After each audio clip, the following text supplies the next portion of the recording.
Hello and welcome to another episode of Starside Chat. I'm one of your hosts, Zach, and joining me as always is Aaron. Hello. And we're going to do a little discussion about 5 podcast game recommendations.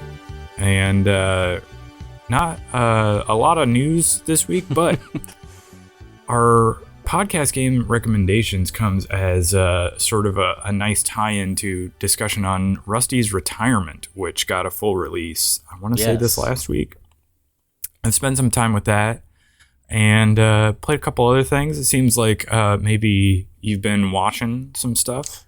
Yes, I watched a couple movies. I actually watched both of them yesterday as we're recording this. We can talk about that later in the show, but it's been very stormy, so it's been good to like stay inside and watch stuff and play some games. Inclement weather. Yeah, I've taken a little bit of a break from Final Fantasy VII Rebirth just over the last week. I made it to like chapter 12, and then it was like, hey, go do mini games and side quests, and I was like, okay, I'll take a break for a little while.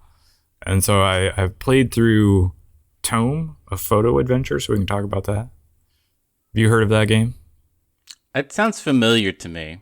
We'll get into it later, but I did want to, before we like launch into everything, a little bit of a not recap, but what's the word I'm looking for? Cleanup maybe from our Fallout TV show discussion. There was one thing that I've listening back to that episode that I feel like we left on the table that we didn't really discuss, that it could be an interesting theory going into the next season. Lay it on me. Want to get your impression. What do you think? So the lady that like survived super long and she was like kind of the bad guy that they were chasing down this first season.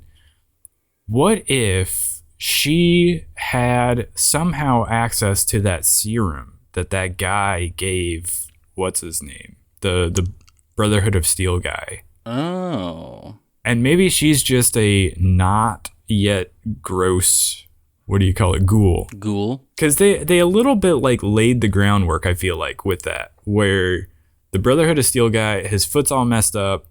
The traveling salesman guy gives him this serum, turns him into a ghoul, but it heals his foot.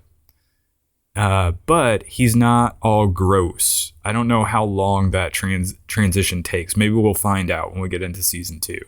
Yeah, I was half expecting her to, like, towards the end, when they were up in her little hangout zone with her big cage, I was expecting her to, like, have a wig on or something and, like, remove the wig and be like, oh, actually, no, I'm a ghoul. But no, she seems totally fine and like put together like the Brotherhood of Steel guy. So yeah, I wonder if that serum will come into play. Yeah, and maybe that guy that like made the serum and gave it to him is also like, we'll find out he's been around for a really long time. That could be crazy. Yeah, a crazy story about him would be a very interesting full episode. It's like that one. Did you watch Westworld, right? Yeah. There was that great episode, I think, in like the second season where it was just from the point of view of the Native American guy, and you learned like what was going on behind the scenes, sort of, in a lot of the previous season. It would be very funny if there was a episode like that, but with the crazy doctor guy who seems insane. Yeah, I feel like he kept like being around as like a recurring character, and I feel like there's more to his story and they will keep bringing him back. And then he probably wasn't just like this sort of one-off cameo to be like, hey, here, have this serum. Like there's probably something more going on there, but lots they can do. I'm very interested to see what direction they go. I mean, it seems like they're going to New Vegas, but who knows what they'll do next season. Yeah, We've lot never of seen a little death claw. threads. Oh yeah, I think there was some discussion about that where the showrunner was like, we don't want to just like throw it in there just to be like, hey, here's this thing. But they have like plans for death claws in the next we saw season. The hand of a super mutant, but we haven't seen a full super mutant yet. Yeah, that too. I was waiting on super mutants to show up, and that never happened. The only real monster we got, I guess there were rad roaches, but you didn't see a rad scorpion. I feel like those are like due to show up as well. For sure. And you had like I think it's Yao Guai or something like that, which is the big irradiated bear. The bear, yeah. So that they had that, but they didn't have a whole lot else. And there's like plenty of things that they could throw in there and be like, hey, this is straight out of the game. But anyway, we can talk about the news. The one news item we have in here is that BlizzCon is not going to happen in 2024. Yeah, pretty unceremoniously, they just tweeted it out. They were like, after careful consideration over the last year, we at Blizzard have made the decision to not hold BlizzCon 2024. I don't know how many years in a row BlizzCon has been happening, but I mean, pretty crazy because it was going to be like the 30th anniversary of Warcraft, and I think like maybe the 25th or 20th anniversary of another one of their properties, but they've been having a rough year, I think, as far as like people are not super into. They, I guess, officially canceled any plans for what was going to be Overwatch 2's PvE stuff, so that's not happening anymore. And so I think people are a little down on it recently, at least Overwatch. Yeah, and they have like expansions coming for World of Warcraft and Diablo, so you would think that they could still put on a show. There was some like speculation that was like, oh, well, they're not doing it because like what they're not saying is they don't have enough to show. But I think they probably could show stuff. They're just, I also think a little bit this is like, well, we're now under Microsoft's umbrella. Does it make sense for us to have a separate show? Like Bethesda doesn't do a separate showcase now. They're just like folded into everything that Xbox has going. Is this like, you know, Blizzard not doing their own thing anymore and they will just have announcements within the Xbox showcase?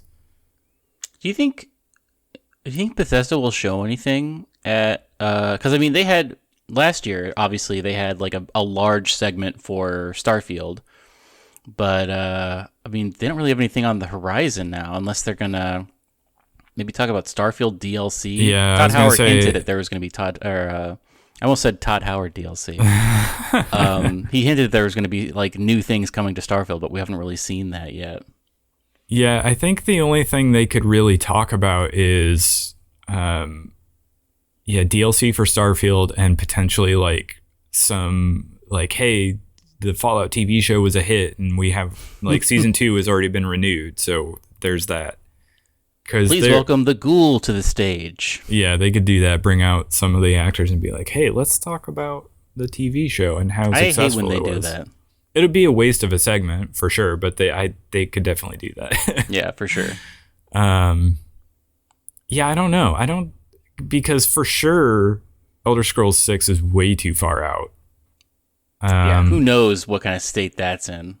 And I think they regret having announced it as early as they did. So they're definitely not going to be like, well, we thought of a name. Here's the location. They probably won't do that. So yeah, I don't know. I don't know that we'll see pretty much anything. I mean, aside from DLC maybe for Starfield. I don't know that they're going to have a big show. Bethesda, I don't think is going to have a big showing at the Microsoft press conference. Well, so when does that Indiana Jones game come out? Oh, I forgot about that. Maybe we'll get some more of that. Yeah, I think that is maybe this year. That maybe might be next year. That might be their only thing. Is they've got the Indiana Jones game, and then they'll be like, "Here's some what we have cooking in Starfield coming up," and that'll be it for them. Unless they've got like some sort of remaster / remake of one of the previous Fallout games. Or wasn't there talk of there being a remaster of the Oblivion? Like Oblivion or yeah. I remember that was part of that Xbox leak that they had Oblivion remastered coming. I don't know if that's actually happening or not, but that could be part of a showcase this summer. So I don't know. Interesting to think about. We're not super far away. I mean, as we're recording this, it's the end of April, but I mean, at the beginning of June, that's when this is all going to pop off. So we don't have much time to wait before we get to the best time of year. Just a little over a month, and they are probably finalizing their plans right now for the stuff they're going to be showing. So With that out of the way, do you want to talk about some stuff that's out this week? Yes. Did you see any of the Sandland game? This is sort of the one that I don't really know much about. Yeah, it's a Toriyama game, so it looks very like there are like capsule vehicles and stuff. He has a very distinct vehicle design where you can really tell, like, oh, this is from the mind of Toriyama. R.I.P. to Toriyama. But it looks interesting. I'm not really into like vehicle games, but it is like open world and sort of. I think it's not as linear. I don't think. I think there are different quests you can do, but I probably will not be picking this up just because I'm not really into like vehicle game, like tank games. And this is definitely, I think, a tank style game, but it looks interesting. Yeah, I think people are into it, but like you, I'm not super into like the whole let's like build up a vehicle and make that our main thing. Yeah. That's why I don't really like mech games. Yeah. And then the other thing that is out now is another Crab's Treasure. This is the one that people jokingly refer to as Crab Souls or a Shoals-like, as another one I've heard. But this is supposed to be sort of like a good sort of My First Souls-like style game where it's like not as difficult. It's not necessarily for kids, but like... Well, just like the presentation of it. Like you're not going to get... what was Margit the Fell Omen or whatever, ripping his arm off and stuff like that? Yeah, you don't have anything like that, certainly presentationally. But it's kind of like, every Metroidvania that comes out, like Metroidvania fans are going to play it, even if it's like, whatever style. But like all the Souls-like people are probably playing this right now. But I've heard that the bosses can be pretty tough, but overall it's a little bit more simple than some of the other Souls-like that you might have played. But there is like difficulty settings, so you can like make it easier as well. So I feel like this would be a good one if you've ever been like, what's up with that Souls-like genre, and you've just like not been able to do it. Maybe give this one a shot. And then Rusty's Retirement got its full release, and so I've been playing some of that. I basically had it running all day yesterday because this is that game that will just play on the bottom part of your computer screen. You just like start it up, and Rusty just like moves around and does some like as sort of an idle farming simulator type of thing. Can you decide how much of the bottom screen it picks up? Or takes up? You can adjust it. I don't know how much of that you can do.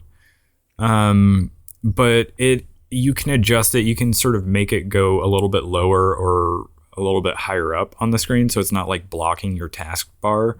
And you can zoom in and you can zoom out as well. I think you can even like move it to the side of the screen maybe. Oh, really? But yeah, and you can like, you right click and you can drag left and right on it as well. So you have like a lot more space to like put down buildings or like little patches where you would farm as well. And there are like, you can get animals as well. I played the demo that was released, back in like February. And I was like, yeah, this is fun. There's kind of like, there wasn't a lot to the demo. And so I like very quickly had like, done as much of the farming as I thought I needed to do. And I had like built the house for that guy that you can send to like upgrade your different drones, because you basically have Rusty going around watering plants and harvesting them and then taking them to the little bioconverters. So there are little circular bioconverters where you put 3 different crops on, and it will basically turn that into currency for you that you can use to buy other stuff. And you eventually can start like building little pods where your drones will like recharge themselves, and you can have one that will go around and water the crops, and one that will harvest them, and then one that will like sort of ferry them from the storage to the bioconverters. And so it basically becomes pretty automated, and the only thing you really are doing at a certain point is like determining, okay, I want to spend the currency to have Rusty go build me this other house that will bring in this other character, or I want to look at what crops I have available and say, okay, I need this many to unlock the next crop that I can then start planting. And so you're determining which crops go into your little farm there.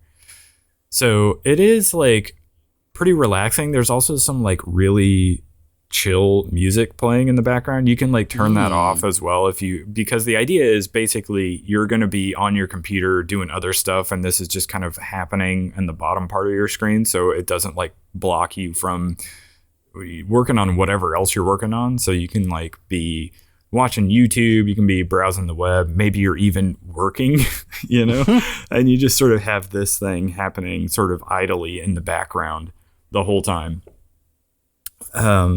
And so, yeah, as that goes, it's pretty fun to have.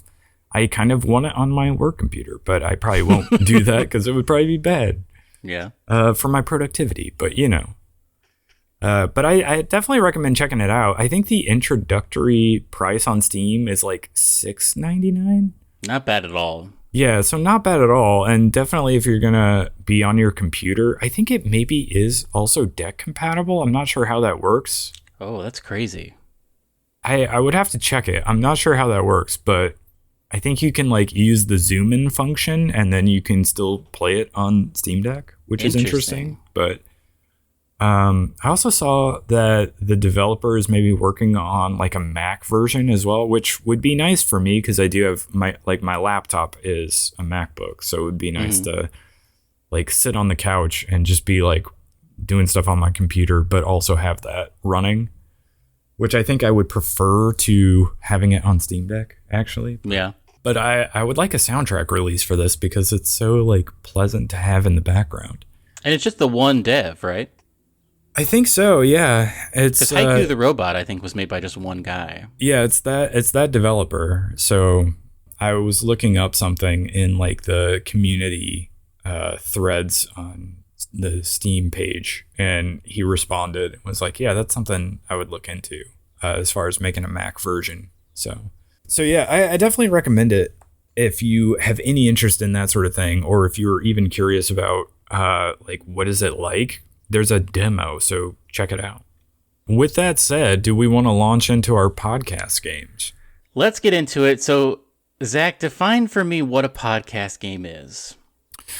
Well, so to me, a good podcast game is something that you can sort of keep busy with, like sort of keep your hands and eyes busy with while you're listening to something else. So you're not going to necessarily be playing something that's like story heavy. And so you're kind of going to want something that you can just like click around on while you're sort of half focused on something else.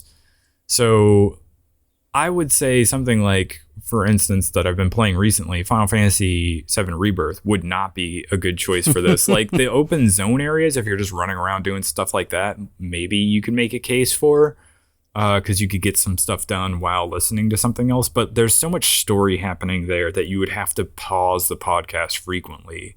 And so I feel like that situation would not be good. How would you describe a podcast game?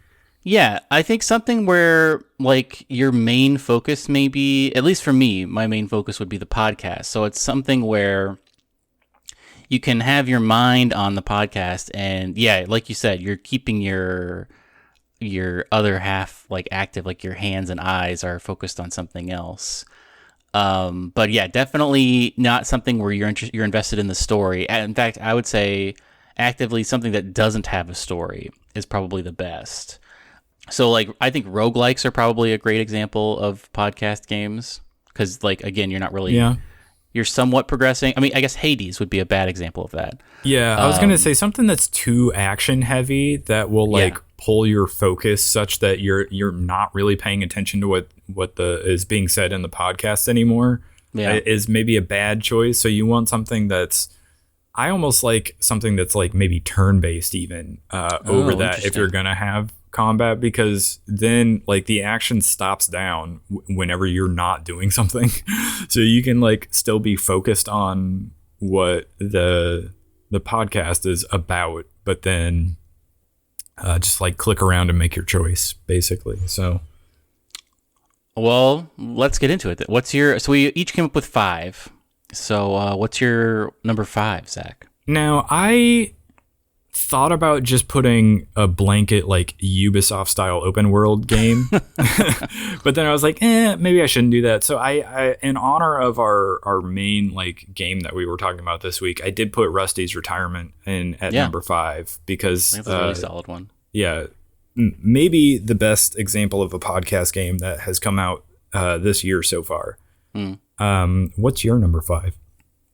A classic that we both got into for a little while, and I think I did almost exclusively play it while I was listening to a podcast.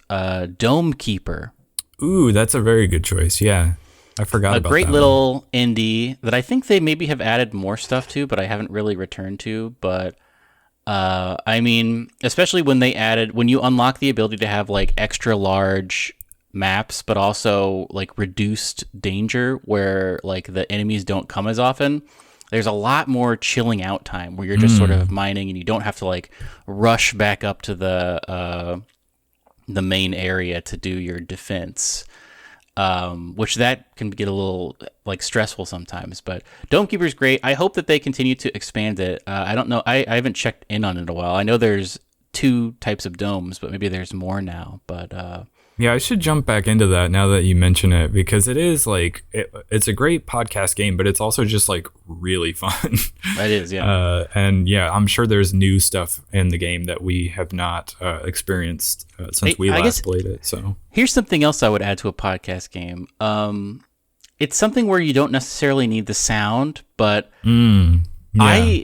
Dome Keeper was one where I kept the sound on because I liked all the little sound effects that like from like mining and doing other things. But yeah, a good podcast game I think has music that you can turn off, but sound effects that are pleasant to listen to in the background of your podcast, I think. Yeah, or if it's just like chill enough that it's not going to distract from the podcast. But yeah. What is your number 4? Now, number 4, I was going to do another like blanket thing, kind of like the Ubisoft thing that I decided not to do, but I picked one instead of throwing the blanket out there. And I picked Rogue Lords as sort of a Slay the Spire like style game where it's just like, you know, you're turn-based, picking different attacks and just like moving forward and progressing through a sort of roguelike style thing. Kind of like you said, a roguelike is a good option, but some roguelikes, sort of like we were talking about with Hades, can get too sort of fast action-y such that it would pull your attention away. Whereas something that's turn-based, like Rogue Lords or like a Slay the Spire, like is good because you can, if you don't do anything, nothing's going to happen, right? So like you can stop basically at any time to like focus on what's being said in the podcast and then like return your attention to the game and just like pick an attack or a card or something like that. So I think Rogue Lords is a good option if you're looking for something to play while listening to a podcast. What's your number 4?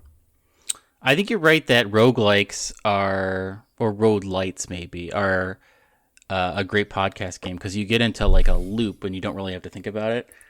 Similarly, with my number 4, you get into a loop. It's Loop Hero. Ooh, this might be on my list somewhere as well. Oh, a game that I really, really liked. It's so easy to just like let it run basically, and then you have to manage your equipment as you go through and you're keeping track of a couple levels, but it is a great little game to just like, you can even, I would say even multitask with this, where you could have like another window open. You could be listening to a podcast, playing Loop Hero, and maybe also browsing the web because like there's settings where it just like will play for you until you press pause basically. Yeah, and you can have it set up so that every time you return to the camp, it stops so that you're not like trying to go around the loop too many times before you've had a chance to like adjust your equipment. So it is a very good option. I need to get back into it. I've played so much of it, but I've never beaten the third boss. And I feel like I I hit a wall. I think I've talked about this on the podcast before, but I need to like look up a guide because I think I'm doing something wrong because I will just like grind and grind and grind and not really make progress. And I'm not having a bad time, but I also am not progressing the story. Yeah. So we talked about this, I feel like a year or two ago now, where I had gotten back into it in a really big way and I was playing a ton of it. And I finally like sort of broke through that wall and then hit a different wall. So maybe I need to get back into it as well. But I really like that they made it so that you can like pick up your save on Switch if you started on Steam. Oh. And like vice versa, you can sort of transfer your save back and forth. I think maybe it's like a one-time thing, but for sure if you started on Steam and you're like, I would like to have this in a handheld form factor and you don't have a Steam Deck, you can just be like, I'm gonna pick this up on Switch. So that's a nice option. But yeah, really, really strong podcast game, I have to say. What's your number 3? Not to do another farming sim, but I did put Animal Crossing on here. For my number 3. Is super chill, not super distracting to your podcast. You just kind of run around and you have like a handful of things you got to do every day in the game. And I really like that it like is tied into the actual time of day for like real life. And yeah, you just make a little progress and you decorate things and build up your little island. And I'm specifically talking about what's the one on Switch?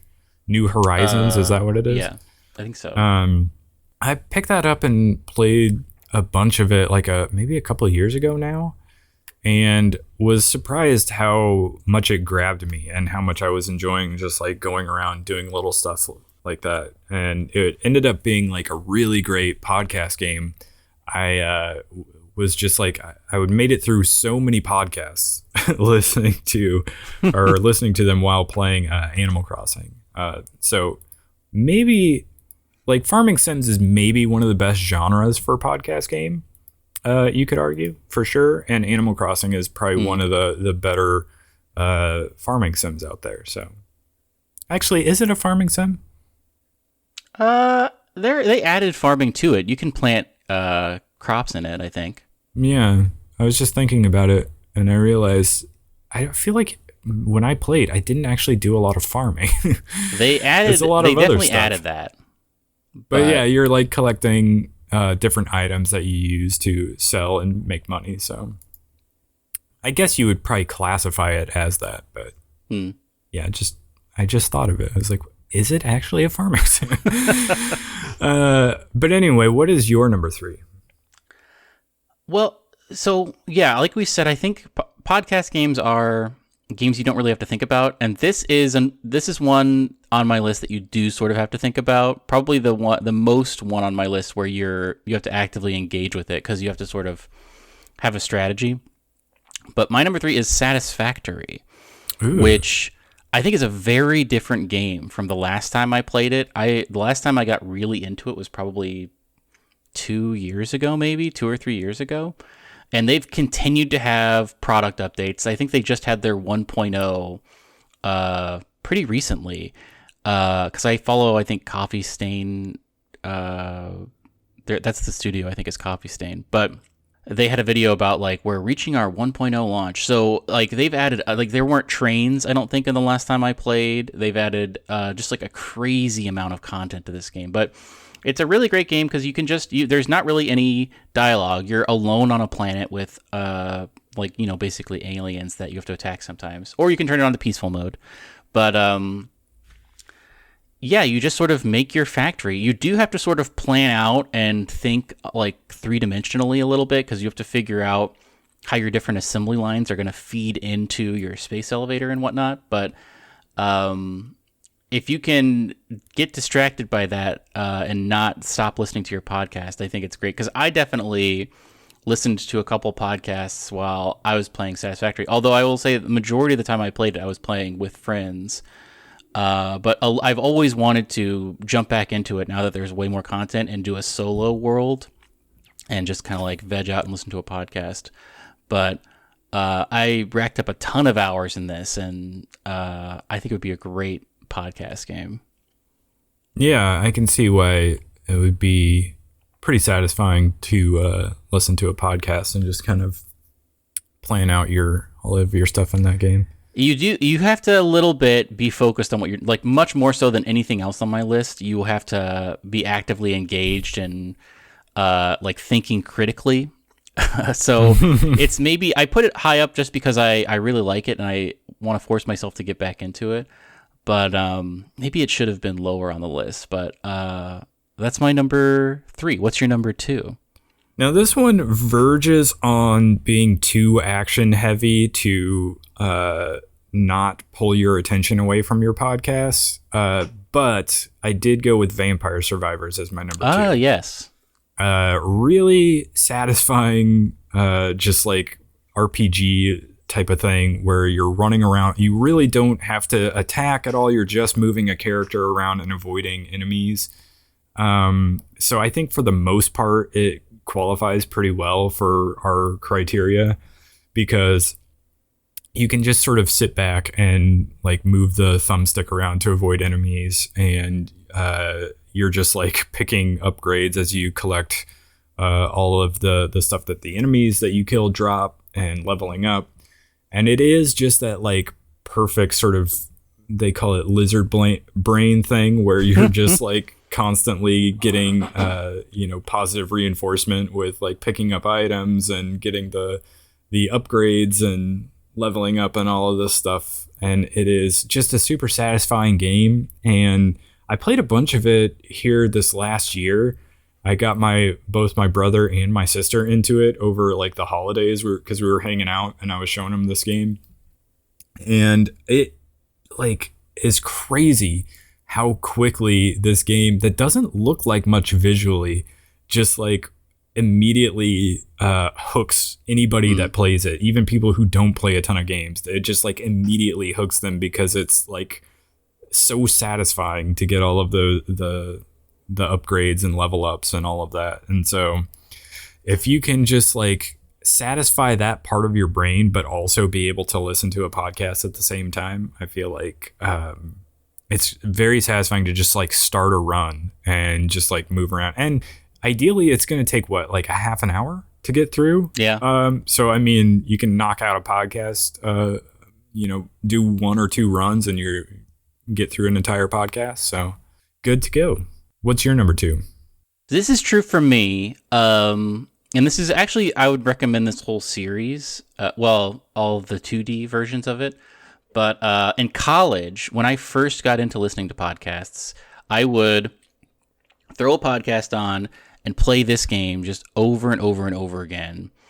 And it was Sonic and Knuckles for Genesis. I had a little emulator on my computer that had Sonic and Knuckles on it, and I would just like lay down with like my laptop on my chest and put on a podcast and just play through this. And it would take me like maybe 45 minutes to get through. It was timing up pretty well with like a podcast episode. I think any 2D Sonic game, even though they have great music that you probably will want to listen to, there's no dialogue, so you can just mute it and just kind of run and get into like a flow state of just like getting through levels and then like defeating the boss and getting to the next level and so on. Sonic and Knuckles specifically was like, I think maybe the last 2D one on Genesis, so it has like the most fidelity. And it's got beautiful zones and interesting bosses and cool like mechanisms. I would always play as Knuckles the Echidna, obviously. And yeah, I have a lot of nostalgic feelings for just like zoning out with Sonic and Knuckles, which is now available, I think, on Switch. And also Sonic Mania which is another great addition of the 2D Sonics. But also I think Sonic and Knuckles you can get on Steam as like a pack with all the like classic Sega games. But yeah, I would say it's great. And another thing about it is you can continue to refine your play as you're listening to this podcast, where you can start to get faster and faster, sort of a speed run type of thing, where I would try to race myself and see how quickly I could beat Sonic and Knuckles while I was playing or listening to a podcast. And I got down to like, something in the 40s or something, which probably is not fast at all. Probably there are people that play Sonic and Knuckles and beat it in like 15 minutes or something. But Yeah, that's my number 2. What's your number 2, Zach? My number 1. Your number 1, yeah. My number 1, we already talked about. It's Loop Hero. A game I probably should get back into, but a couple of years ago, I got back into it, and I feel like we did several episodes talking about it. Yeah, we were really into it for a while. Yeah, and that was like maybe a year or two after it had initially released. Like, I feel like I jumped in and played a bunch of it, and then kind of fell off of it because I hit a wall like you. And then like a year or two later, I was like, you know what? I should get back into that. And I like made some more progress. And it's just like a really great loop-based game where you just click around on stuff and you kind of watch it happen, and you don't necessarily have to be engaging with it at all times. So that sort of really fits the bill for like a good podcast game. What is your number 1? My number 1 is Minecraft. I knew it. A game that I love and I frequently go back to. I think I talked a couple weeks ago about how there's been a recent development with Minecraft where there's a new mod called, I think, Distant Horizons that allows you to have like almost infinite or much larger, I should say, view distance. So it makes the game feel like much larger.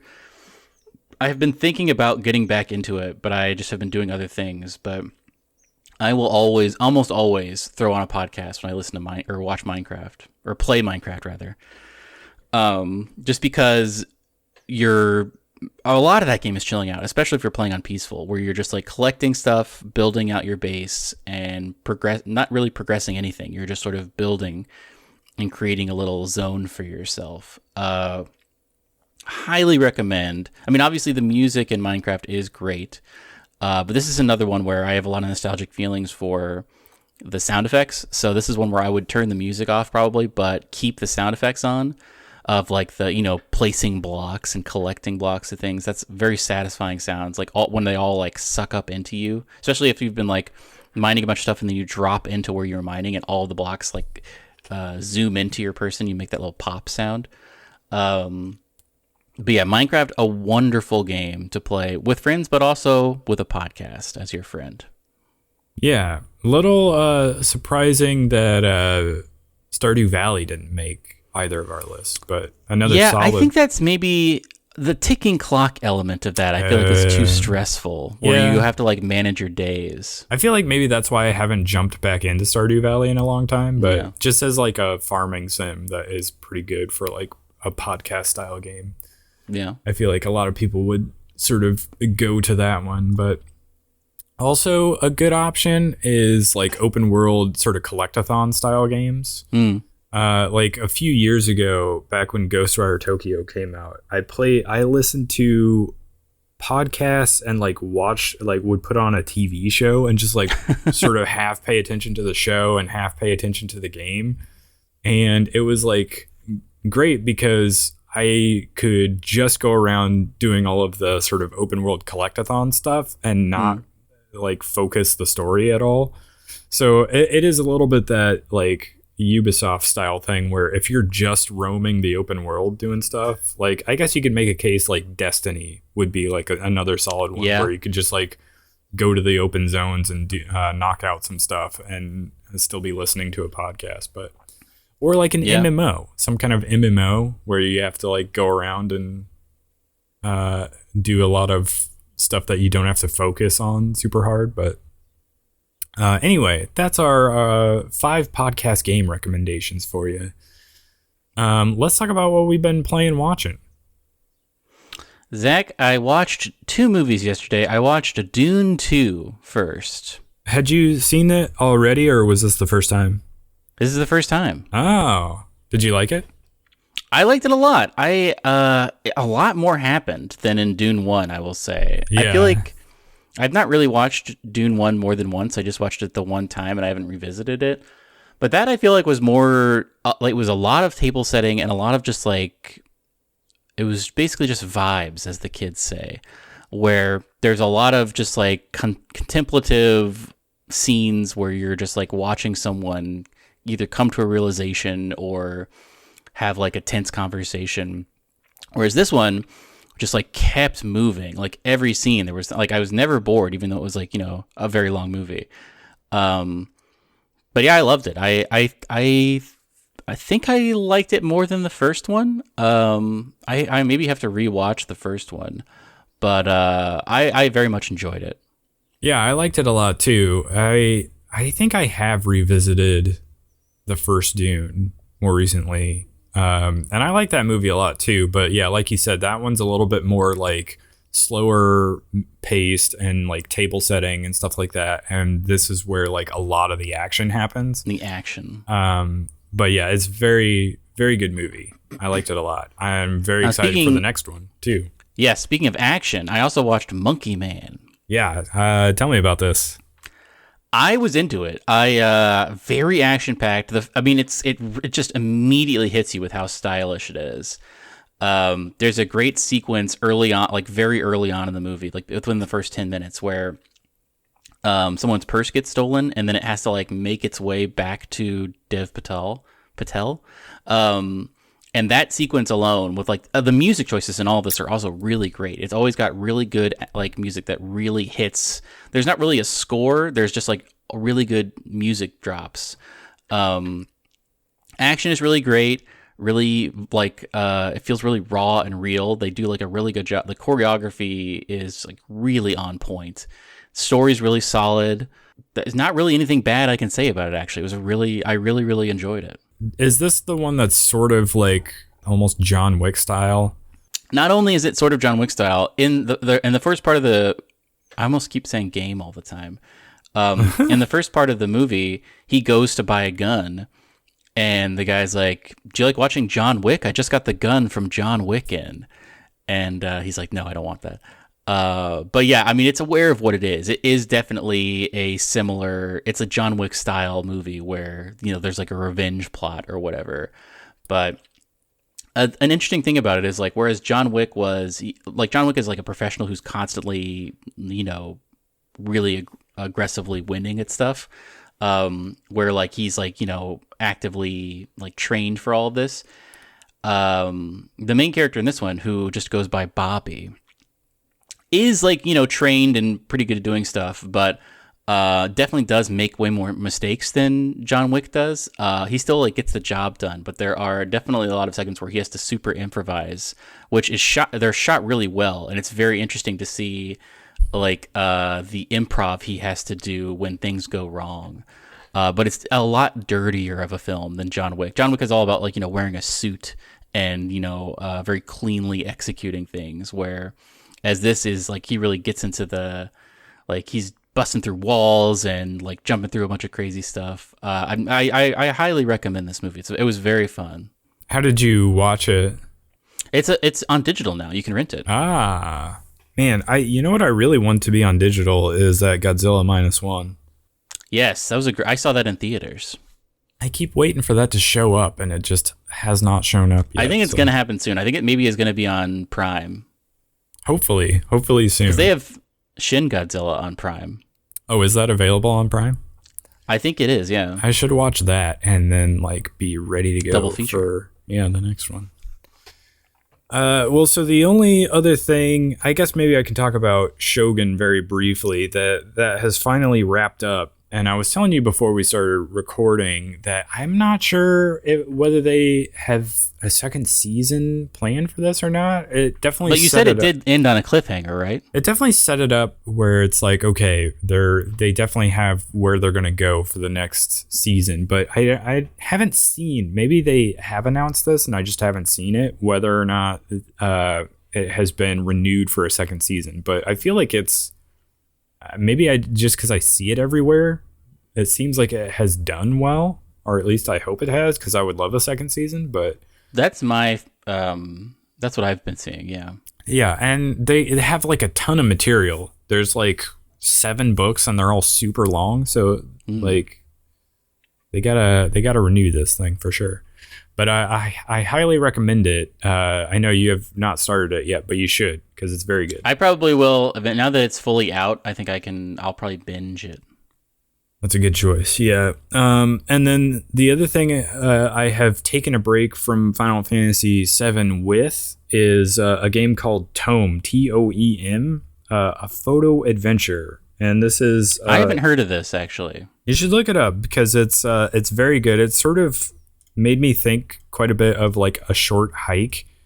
It's all black and white and animation and graphics, but it's sort of like in that sort of 3 to 6 hour window of a game where like the premise is you're going on an adventure to like the top of a mountain.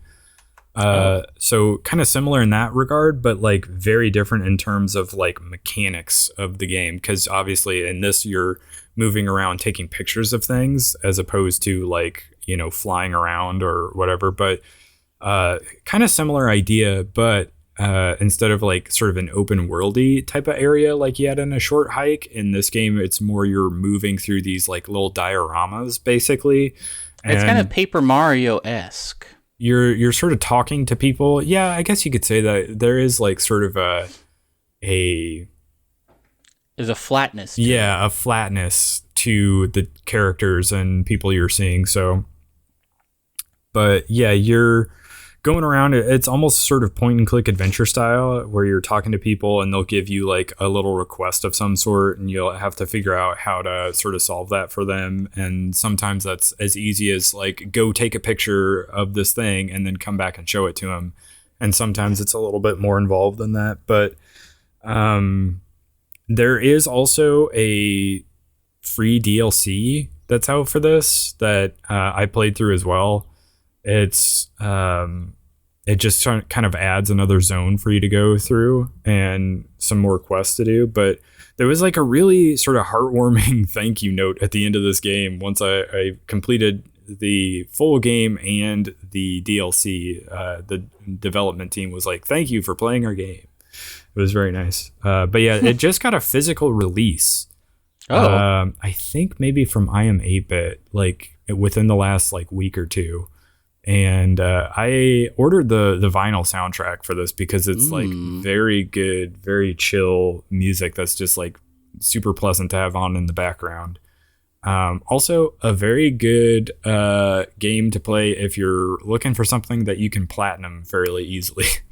But this has been like kind of a nice break from Final Fantasy, just to have something that's like super chill and way more simple. And but having said that, now I'm ready to get back into Final Fantasy. So you see, I didn't put this in the show notes, but speaking of music, I did pick up Hades again very briefly this week. Oh yeah, did you complete another run? I did, and I got a little bit more story. I guess I maybe only completed it 5 times, and I think you have to complete it 10 times to get the full story. Jeez. But the thing that struck me the most about it was the music. I had forgotten. I really, really loved the music in that game. It made me very nostalgic. But yeah, I don't know if I'm gonna do full 10. I might just look up the cutscenes for a full 10. I did watch a ton of people play the technical test for Hades 2, and that was what got me to pick it back up again. But yeah, Hades 1, or I guess just Hades, is great, and I love to play it. It's that God mode thing they added where every time it gets a little bit easier if you check that box. I was going to say, cool. Maybe you're just a lot better at that game than I am, but I struggled with it. If you should check that, because I struggled as well, but you have to, if you check that God mode box, every time you die, it gets a little bit easier. Your health gets a little bit, you get a little more resilient, and the bosses get a little easier. And then, like, if it maxes out, I think it becomes very easy. But my bar was like halfway up or whatever. It'll tell you like what percent it is. But yeah, Hades is a great game and has really, really good music. That's one where I would check out the soundtrack to it if I had like a record player. I was gonna say, I think that's another one that like maybe I Am 8-Bit or one of those just recently got a vinyl soundtrack for. I wouldn't be surprised. Soundtrack on vinyl is what I'm trying to say. But yeah, that one would be a cool one to get for sure.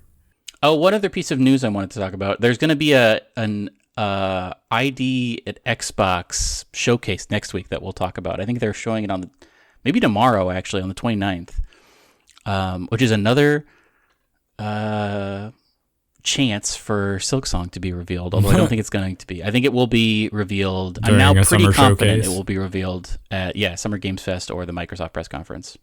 Will it be a hot drop or will it be coming this fall?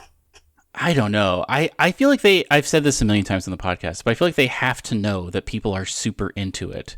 And I feel like they could make a ton of money making copies of it, but maybe they will just leave that for the IM 8-bits of the world.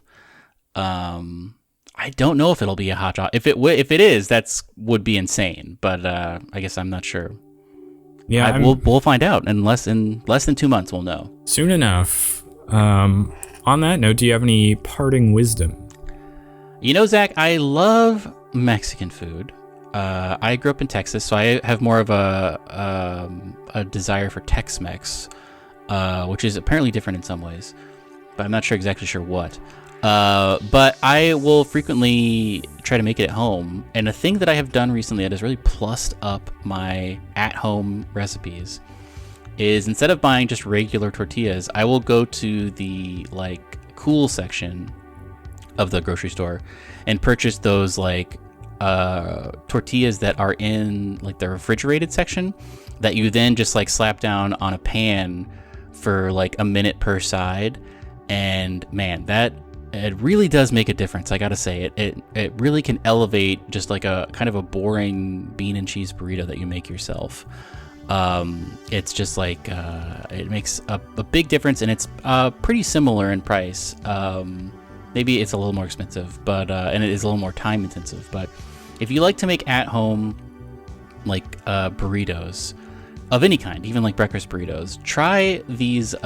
Just go to the refrigerated section and find the refrigerated tortillas that you have to cook yourself a little bit, and I think you'll be very happy.